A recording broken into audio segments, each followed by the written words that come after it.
ससुराल। भारती जी जब रोटी बना रही थी कि तभी किसी ने दरवाजे की बेल बजाई। बेचारी भारती रसोई घर में अपने हाथों में लगे आटे से भरे हाथों के धोने तक लगातार दरवाजे की कुंडी बज रही थी। वो लगातार बोल रही थी, थोड़ा रुको, मैं आ रही हूँ। अब इस उम्र में वह भाग कर जा भी नहीं सकती दरवाजा खोलने के लिए।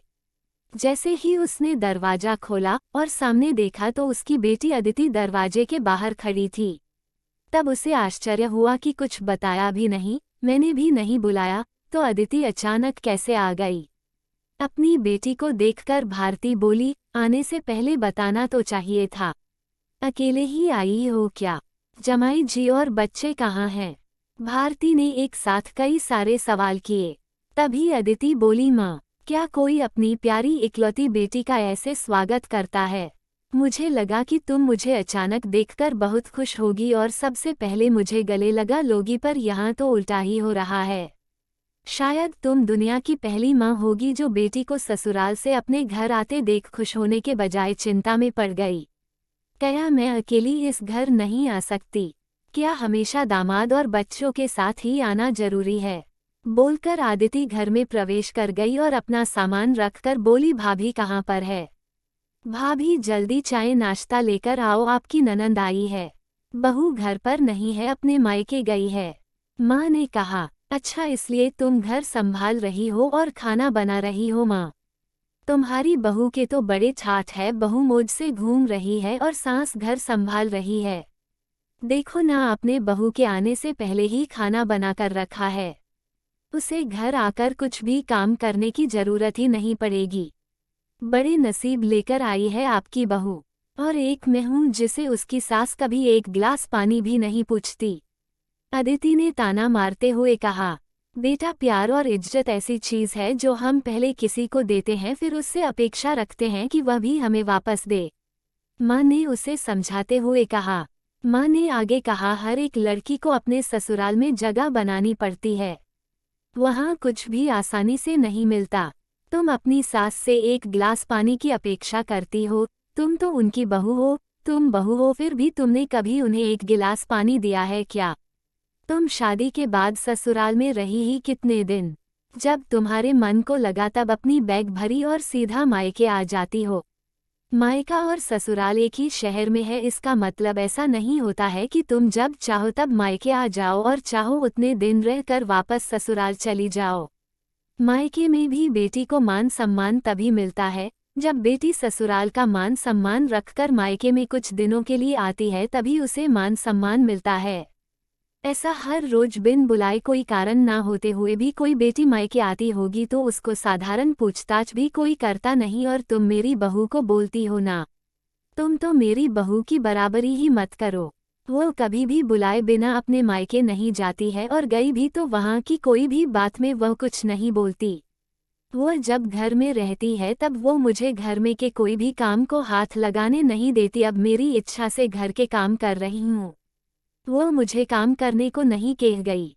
अपनी बेटी को माँ के सिवाय अच्छा कौन समझ सकता है? मुझे तुम्हारा स्वभाव अच्छी तरह पता है। तुम्हारे ससुराल में सब लोग अच्छे हैं, तुम ही उनके साथ मिलजुल रहना नहीं चाहती। ससुराल तो ससुराल होता है और मायका तो मायका होता है। मायके में घर का काम अपनी मर्जी से होता है। ससुराल में सबसे पहले सबका दिल जीतना पड़ता है, सबको अपना बनाना पड़ता है। उसके लिए छोटों से लेकर बड़ों तक सबको प्यार करना पड़ता है। सबकी पसंद नापसंद का ध्यान रखना पड़ता है।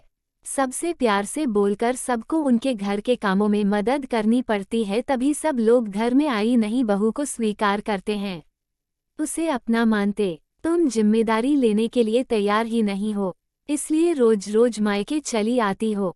यहाँ आकर भी वही करती हो। अभी की बात देख लो, घर में कदम भी नहीं रखा उतने में भाभी को ऑर्डर देना शुरू कर दिया। भाभी मुझे चाय नाश्ता लेकर आओ। वो व्यक्ति घर में है या नहीं, वह कैसी है, उसकी तबीयत कैसी है, वो पूछना भी जरूरी नहीं समझा। घर में आए मेहमान की मेहमान नवाजी होती है, पर उनका बर्ताव बोलना सामने के व्यक्ति को पसंद आया तो मेहमान नवाजी ना मांगते पूरी होती है। पर तुम्हारा ऐसा बर्ताव मुझे ही पसंद नहीं आता तो तुम्हारे ससुराल के लोगों को कैसे पसंद आएगा? तुम बोलती हो ना मेरे बहू का बहुत थॉट है, तो वो बात सही है। उसने यहाँ हमारा दिल जीत लिया है और हर एक के दिल में खुद की जगह बनाई है। वो रोज रोज तुम्हारे जैसी ससुराल के लोगों के साथ झगड़ा करके मायके नहीं जाती, इस वजह से ससुराल और मायका दोनों जगह उसकी इज्जत होती है।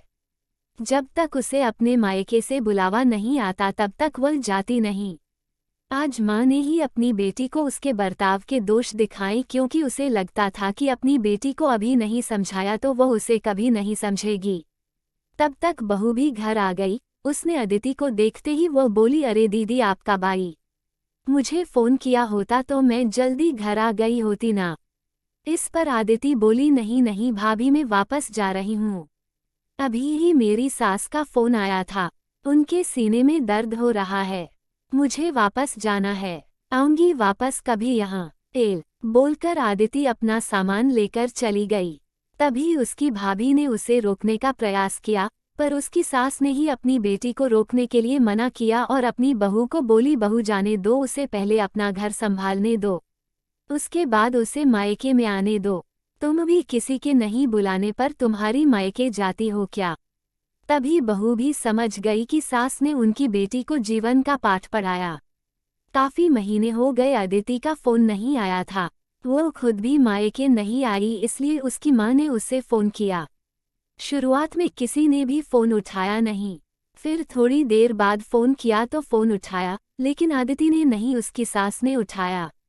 तभी उन्होंने उनकी तबीयत का पूछा, फिर दोनों की बातें शुरू हुई। तभी बीच में ही अदिति की सास ने उसकी माँ को धन्यवाद किया।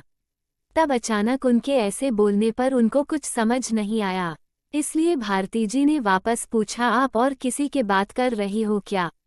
अदिति की सास बोली, नहीं तो फिर आप धन्यवाद किसको बोल रही थी? भारती जी पूछा, आपकी बेटी अदिति बहुत समझदारी से बर्ताव कर रही है, सभी को अपना बनाने की कोशिश कर रही है, सभी की मनपसंद का खाना बनाकर खिलाते हैं, घर में बहुत आनंद का वातावरण बना है, कोई भी झगड़ा नहीं, जैसे स्वर्ग ही बन गया हो मेरा घर। इसलिए मैं आपको धन्यवाद बोल रही हूँ। आपकी बेटी के अच्छे बर्ताव से यह दिन हमें देखने मिला, हम बहुत धन्य हो गए। पहले हमें उसकी तरफ से कोई भी अपेक्षा नहीं थी, पर आपने उसे समझाकर भेजा और उसके स्वभाव में बदलाव आया। आज उसी आदिति को मायके जाना तो दूर की बात है, फोन पर बोलने के लिए भी उसके पास वक्त नहीं है। वह अपने गृहस्थी में व्यस्त हो गई है। दोस्तों, सभी माँ ने अगर अपनी बेटियों को ऐसा समझाया और उनको समझ आ गया तो किसी भी घर में झगड़ा होगा ही नहीं और कोई भी घर टूटेगा नहीं। ऐसे अच्छे अच्छे ज्ञानवर्धक वीडियो के लिए वीडियो को लाइक एंड चैनल को सब्सक्राइब जरूर करें। वीडियो देखने के लिए आपको बहुत बहुत धन्यवाद।